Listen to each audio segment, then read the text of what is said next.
नमस्कार, आप देख रहे हैं देश दिन भर। मैं हूं आपके साथ उन्नति भटनागर। बुलेटिन की शुरुआत बड़ी खबर के साथ, जहां चंडीगढ़ यूनिवर्सिटी केस में पंजाब पुलिस को बड़ी सफलता हाथ लगी है। पुलिस ने आरोपी सेना के जवान को गिरफ्तार किया है। अरुणाचल प्रदेश के सेला पास से आरोपी जवान की गिरफ्तारी हुई है। पंजाब पुलिस के डीजीपी ने ट्वीट कर इस बात की जानकारी दी है। तो देखिए, बड़ी सफलता पंजाब पुलिस के हाथ लगी है इस पूरे मामले में, चंडीगढ़ यूनिवर्सिटी केस में, जहां पंजाब पुलिस ने सेना के जवान को गिरफ्तार किया है। अरुणाचल प्रदेश के सेला पास से आरोपी जवान की गिरफ्तारी हुई है और बाकायदा इस बात की जानकारी पंजाब पुलिस ने डीजीपी ने ट्वीट करके साझा की है। तो देखिए, चंडीगढ़ यूनिवर्सिटी का ये पूरा मामला बहुचर्चित ये पूरा मामला रहा और इस पूरे मामले में बड़ी कार्रवाई की गई है, बड़ी गिरफ्तारी सामने आई है। सेना के जवान की गिरफ्तारी हुई है और डीजीपी ने बाकायदा खुद ट्वीट करके इस बात की जानकारी दी है। तो सेना का जवान भी आरोपी था इस पूरे मामले में और ऐसे में उसकी गिरफ्तारी हुई है। बड़ी सफलता पंजाब पुलिस के हाथ लगी है चंडीगढ़ यूनिवर्सिटी के इस पूरे मामले में, जहां पंजाब पुलिस के डीजीपी ने ट्वीट कर ये बड़ी जानकारी साझा की है कि सेना का जवान गिरफ्तार हो गया, जो कि आरोपी था चंडीगढ़ यूनिवर्सिटी केस में। और लगातार पुलिस इसकी तलाश कर रही थी। लंबे समय बाद पुलिस को ये हत्थे चढ़ा है और देखिए, पंजाब पुलिस की ये बड़ी सफलता, अरुणाचल प्रदेश के सेला पास से आरोपी जवान की गिरफ्तारी हुई है। पंजाब पुलिस के डीजीपी ने बाकायदा ट्वीट किया और ट्वीट करके ये बड़ी जानकारी साझा की है चंडीगढ़ यूनिवर्सिटी केस से जुड़ी हुई कि एक और बड़ी गिरफ्तारी इस पूरे मामले में हुई है।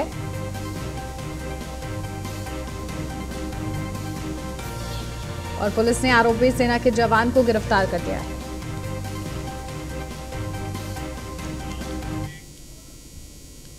पीएम नरेंद्र मोदी के हिमाचल प्रदेश के मंडी दौरे के बीच बारिश ने खलल डाल दिया। पीएम मोदी का दौरा रद्द हो गया। इसके बाद पीएम मोदी वर्चुअली कार्यक्रम में जुड़े। पीएम मोदी ने कहा, अस्थिर सरकारों से देश आगे नहीं बढ़ पाया, लेकिन अब देश में स्थिर सरकार है। पीएम मोदी ने कहा कि हिमाचल को वर्ल्ड फार्मा हब बनाया जाएगा। इससे दुनिया भर में हिमाचल को पहचान मिलेगी। इसके लिए हिमाचल में बल्क ड्रग पार्क बनाया जा रहा है। एक वैश्विक फार्मा हब बनेगा। देश में दवाओं के रॉ मटेरियल में आत्मनिर्भरता के लिए आज जो काम चल रहा है, उसके लिए 3 राज्यों को चुना गया है, जिसमें से एक है अपना हिमाचल प्रदेश, जहां बल्क ड्रग्स पार्क बनाया जा रहा है। इसी प्रकार देश के 4 राज्यों में मेडिकल डिवाइस पार्क बनाए जा रहे हैं। इसका बहुत बड़ा लाभ हिमाचल के मेरे नौजवानों को, हिमाचल की मेरी बेटियों को, हिमाचल के मेरे युवाओं को होने वाला है। 8-10 साल पहले जो सोचना भी असंभव था, उसे आज भारतीय जनता पार्टी की सरकार ने करके दिखा रही है। बिहार दौरे के दूसरे दिन गृह मंत्री अमित शाह किशनगंज स्थित इंडो नेपाल बॉर्डर पहुंचे हैं और ओपन बॉर्डर का निरीक्षण उन्होंने किया है। यहां उन्होंने एसएसबी जवानों को संबोधित किया। इस दौरान गृह मंत्री अमित शाह ने कहा कि खुली सीमा पर ड्यूटी करना आसान नहीं होता। एसएसबी के जवानों की वजह से ही आज नक्सलवाद खत्म होने की कगार पर है। देश एक सीमा का सुरक्षा बल, ये नीति को भारत सरकार ने अटल जी के समय में संभाला।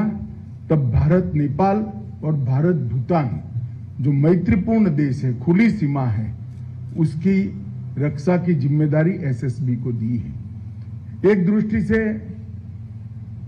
दिल्ली में बैठकर सोचते हैं तो लगता है सभी सीमा सुरक्षा की जिम्मेदारी निभाने वाले सशस्त्र बलों में सबसे सरल ड्यूटी आपका है, क्योंकि दोनों देशों से हमारे मैत्रीपूर्ण संबंध है।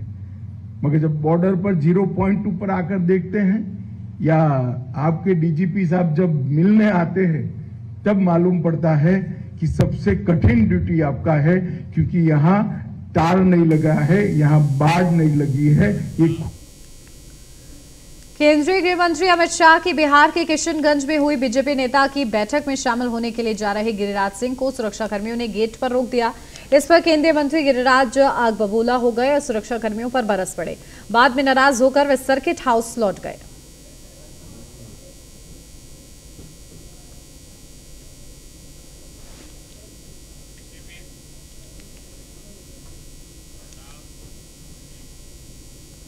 किशनगंज में गृह मंत्री अमित शाह ने बूढ़ी काली मंदिर में दर्शन और पूजा अर्चना की है। अमित शाह ने करीब 20 मिनट मंदिर में रहकर पूजा किया है और मंदिर का परिक्रमा भी की है। इस दौरान बूढ़ी काली मंदिर कमेटी ने गृह मंत्री अमित शाह को शॉल, मां काली की प्रतिमा और फूल देकर स्वागत किया।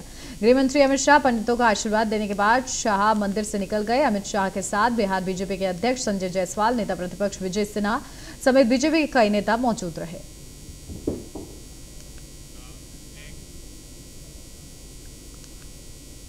माले के राष्ट्रीय महासचिव दीपांकर भट्टाचार्य ने गृह मंत्री अमित शाह के पूर्णिया दौरे को लेकर बयान दिया है। उन्होंने कहा है कि जहां भी अमित शाह जाते हैं वहां के लोग डर जाते हैं। पूर्वांचल में अमित शाह के दौरे को देखते हुए बिहार के लोग सहमे हुए हैं कि कहीं जम्मू कश्मीर की तरह बिहार का भी बंटवारा कर उस इलाके को केंद्र शासित राज्य न बना दे। अमित शाह जी तो जहां भी जाते हैं लोग डरते हैं उनसे, क्योंकि वो कह रहे हैं कि हम 50 साल राज करने के लिए आए हैं।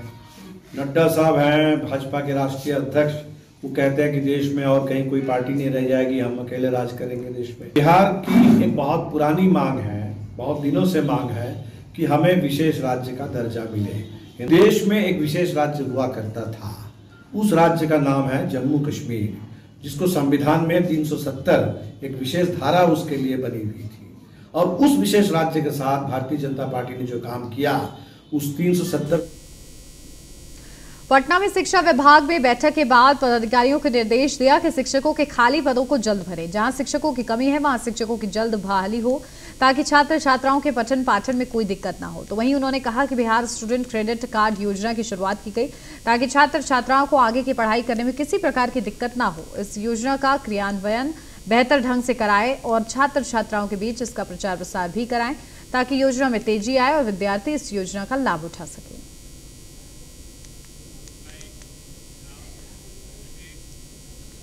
रांची में मुख्यमंत्री हेमंत सोरेन ने कहा है कि राज्य के सभी आंगनबाड़ी केंद्रों को सुजित किया जाएगा।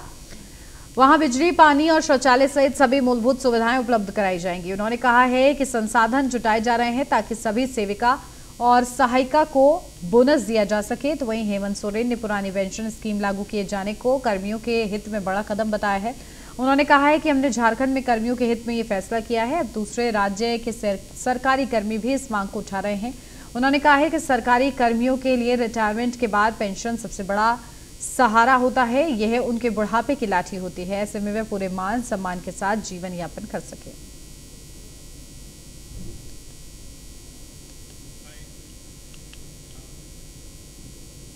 महाराष्ट्र के शिरडी में अशोक गहलोत ने कहा कि मैं चाहे कांग्रेस अध्यक्ष बनूं या फिर आला कमान, मुझे कोई दूसरी जिम्मेदारी दें, मैं राजस्थान और अपनी मातृभूमि की सेवा अंतिम सांस तक करता रहूंगा। पार्टी ने गुजरे 40 सालों से बहुत कुछ दिया है। अब पार्टी के लिए आला कमान मुझे जो भी जिम्मेदारी प्रदान करेगा, मैं उसे पूरी शिद्दत के साथ निभाने की कोशिश करूंगा। उन्होंने कहा है कि मेरे लिए जिंदगी में सब कुछ मुझे सम्मान के साथ मिला है, जिम्मेदारी भी मिली है। अब सोनिया गांधी मुझे कुछ कहेगी तो वो मुझे करना ही है। मैंने ये भी कहा है कि अब मेरे लिए पद महत्व नहीं रखता है, मेरा बस चले तो मैं किसी पद पर रहूं ही ना और राहुल गांधी के साथ यात्रा पर निकल जाऊं। पर राजस्थान जहाँ से मैं बिलोंग करता हूँ, जिस गांव से मैं पैदा हुआ हूँ जी, वहाँ की सेवा मैं जिंदगी करता जाऊँगा, अंतिम सांस तक करता जाऊँगा। ये कहने में क्या अर्ज है जी? उसके लोग अलग अलग मीनिंग निकाल लेते हैं। मीडिया वाले के बाद अपने हिसाब से उसको इंटरप्रेट कर लेते हैं। लेकिन आपको मुश्किल क्या लग रही है कि आप नहीं हो गए? आपको मुश्किल, आप बोल रहे हैं अभी तय नहीं हुआ है, आपको मुश्किल क्या लग रही है? डेट तय नहीं हुई, डेट तय करें जाकर के। जी जी, बाकी कोई मुश्किल नहीं है, खड़ा होना है तो होना है जी। तो पार्टी सेवा करनी है। पार्टी ने मुझे पिछले 40 साल 3 बार केंद्रीय मंत्री जी, 3 बार AICC का महामंत्री, 3 बार PCC प्रेसिडेंट और 3 बार मुख्यमंत्री बनाया। नहीं क्या तो मेरे लिए तो जिंदगी में सब कुछ मेरे को सम्मान मिला है, जिम्मेदारी मिली है। अब सोनिया गांधी जी और कांग्रेस हाईकमान मुझे कहे कुछ भी, वो मुझे करना। महाराष्ट्र की राजनीति में इन दिनों एक तस्वीर सियासी बयानों का सबब बनी हुई है। ये तस्वीर मुख्यमंत्री एकनाथ शिंदे के बेटे लोकसभा सांसद श्रीकांत शिंदे की है, जहां वो अपने पिता की मुख्यमंत्री की कुर्सी पर बैठे हुए नजर आ रहे हैं। इस तस्वीर पर शिवसेना, एनसीपी और कांग्रेस की तरफ से निशाना साधा गया है। साथ ही उप मुख्यमंत्री देवेंद्र फडणवीस को लेकर भी चुटकी ली गई है। हालांकि कल्याण से सांसद श्रीकांत ने ये कहते हुए इस आलोचना को खारिज कर दिया कि तस्वीर उनके निजी आवास के दफ्तर में ली गई है। वायरल तस्वीर में दिख रहा है कि श्रीकांत शिंदे एक कुर्सी पर बैठे हैं, जिसके पीछे एक बोर्ड लगा है और उस पर लिखा है महाराष्ट्र सरकार मुख्यमंत्री। इस वायरल फोटो की शुरुआत एनसीपी की तरफ से हुई। एनसीपी महेश तापसे ने इस तस्वीर को साझा करते हुए पूछा कि क्या आप सुपर मुख्यमंत्री बन गए हैं? इस व्यवहार के लिए आपको लोगों से माफी मांगनी चाहिए। राकांपा नेता ने पूछा, मुख्यमंत्री की गैर मौजूदगी में कोई उनकी कुर्सी पर कैसे बैठ सकता है?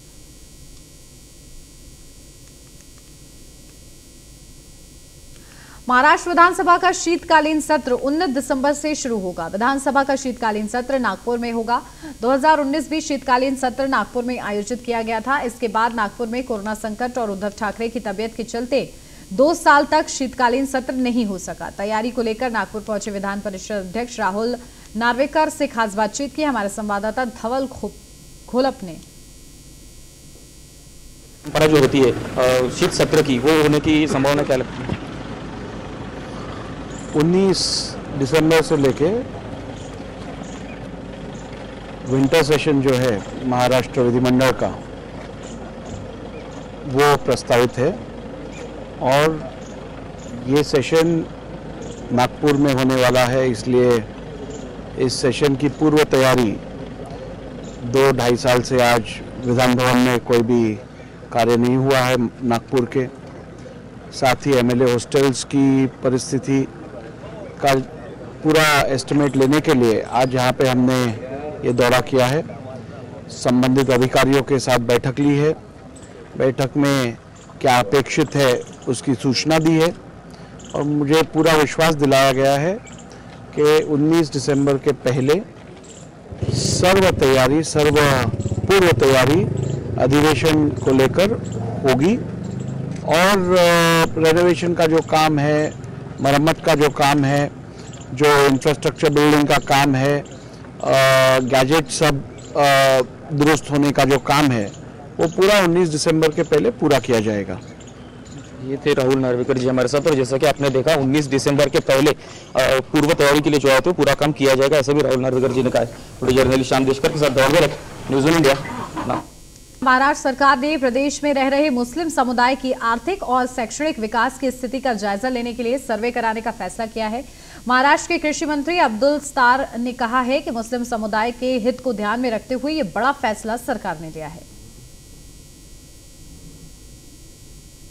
आर्थिक दुर्बल घटक है, वो चाहे शैक्षणिक हो गए, नौकरियों में होगा, उनके व्यवहार में होगा, व्यवसाय में होगा, बिजनेस में होगा। जब तक इनका सर्वे नहीं करेंगे तब तक समझ में नहीं आएगा। हर समाज के लोगों के अंदर देखा आपने कि मराठा समाज में भी रिजर्वेशन की बातें आ रही है और कई ऐसे छोटे छोटे समाज है कि जो समाज अभी भी उनकी आर्थिक परिस्थिति इतनी स्ट्रांग नहीं है, इतनी अच्छी नहीं है कि जो समाज के अंदर जो महंगाई है वो हम अगर उसका सर्वे नहीं करेंगे तो समझ भी नहीं आएगा। इसके लिए सरकार सर्वे कर रही है। हर समाज में जो है आर्थिक। दिल्ली में राज्यसभा सांसद और यूपी के पूर्व डीजीपी बृजलाल ने कहा है कि पीएफआई एक आतंकी संगठन है और वो बैन होना चाहिए। उनसे खास बातचीत की हमारे संवाददाता पीयूष तिवारी ने, आपको सुनवाते हैं।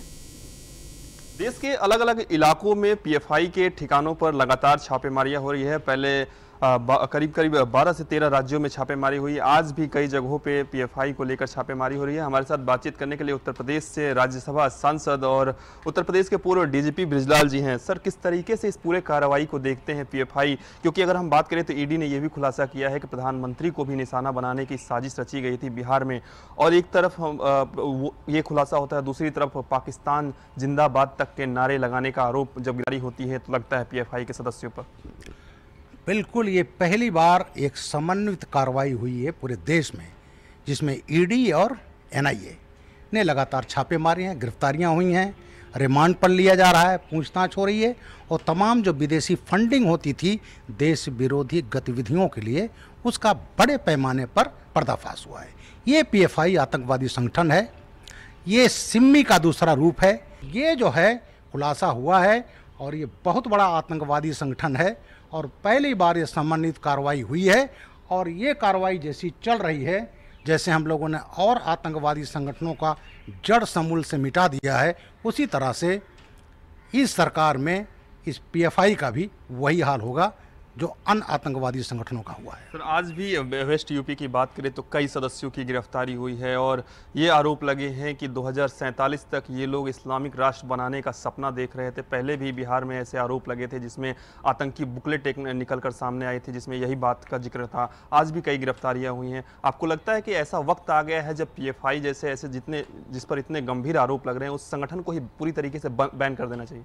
ऐसा है, पीएफआई तो कर ही रही है और भी जितने आतंकवादी संगठन, पाकिस्तान का तो लश्कर तोयबा, आपका जैसे Mohammed, parliament attack, Pathankot attack, Ayodhya में अटैक हुआ था 2005 में, सीआरपी अटैक, बॉम्बे में अटैक हुआ था 26/11, ये तमाम पाकिस्तानी संगठन करवाते रहे और जब ये ग्रे लिस्ट में आ गए, बदनामी होने लगी, पिटने लगे, तो इन्होंने फंडिंग करके क्या बनाया, इंडियन मुजाहिदीन, जिससे यहाँ के कट्टरपंथियों लोगों से आतंकवादी घटनाएं कराई जाएं और जब पकड़े जाएं तो ये कह सकें कि साहब ये तो आपके लोग हैं, ये कर रहे हैं।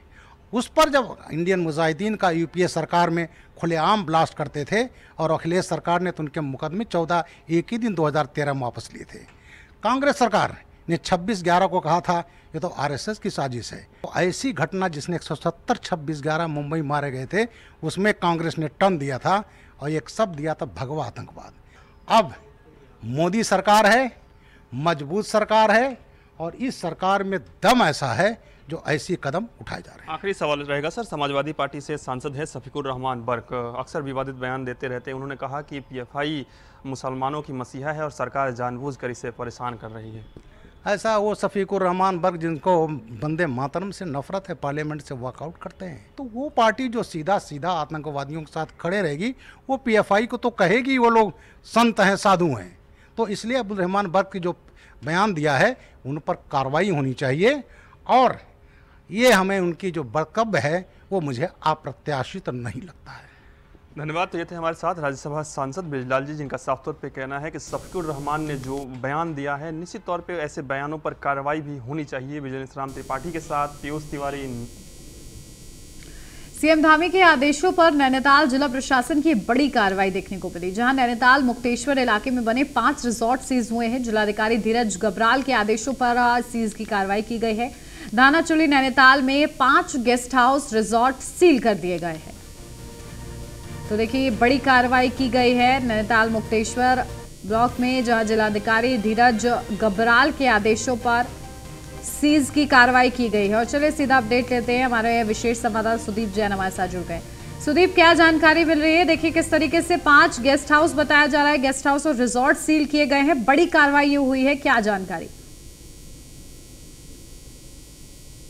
मुख्यमंत्री पुष्कर सिंह धामी ने देर रात एक आदेश किए थे कि सभी जिलाधिकारी अपने क्षेत्रों में होटल रिजॉर्ट की जांच कराएं कि कहां नियमों का पालन नहीं हो रहा है या नियम तोड़े जा रहे हैं और मानक पूरे नहीं है।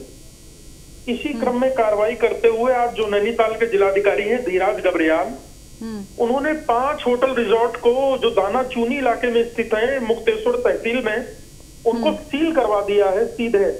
यानी मुख्यमंत्री ने कल रात 11 बजे आदेश दिए थे और आदेशों को अभी 24 घंटे भी नहीं बीते थे और एक्शन शुरू हो गया है। मुख्यमंत्री ने दिन में ही कह दिया है, जब हम पत्रकारों से वो बातचीत कर रहे थे, कि विकास हो या अपराधी दोनों ही मामलों में पारदर्शी एक्शन दिखेगा और ये दिखने भी लगा है। बिल्कुल। और देखिए जो ये सीज हुए रिजॉर्ट है, क्या इसकी संख्या और बढ़ भी सकती है सुदीप? जी बिल्कुल बढ़ सकती है। अभी तो नैनीताल जिले से शुरुआत हुई है, अभी उधम सिंह नगर, देहरादून, हरिद्वार, पौड़ी और चमोली, उत्तरकाशी, देहरादून जैसे बड़े जिले बाकी हैं जहां तेजी से होटल रिजॉर्ट या होम स्टे बने हैं। कौन नियमों का नहीं पालन कर रहा है, कौन अवैध है, कहां पार्किंग नहीं है, इन सारी चीजों को बारीकी से जिला प्रशासन, नगर निगम और प्राधिकरण की टीमें ज्वाइंट रूप से देख के सर्वे कर रिपोर्ट तैयार करेंगी और उसके आधार पर कार्रवाई अमल में लाई जाएगी। बिल्कुल। चलिए बहुत शुक्रिया सुदीप आपका तमाम जानकारी के लिए। और इसी के साथ इस बुलेटिन में फिलहाल बस इतना ही। खबरों का सिलसिला आगे भी जारी है, आप देखते रहिए न्यूज़ 1।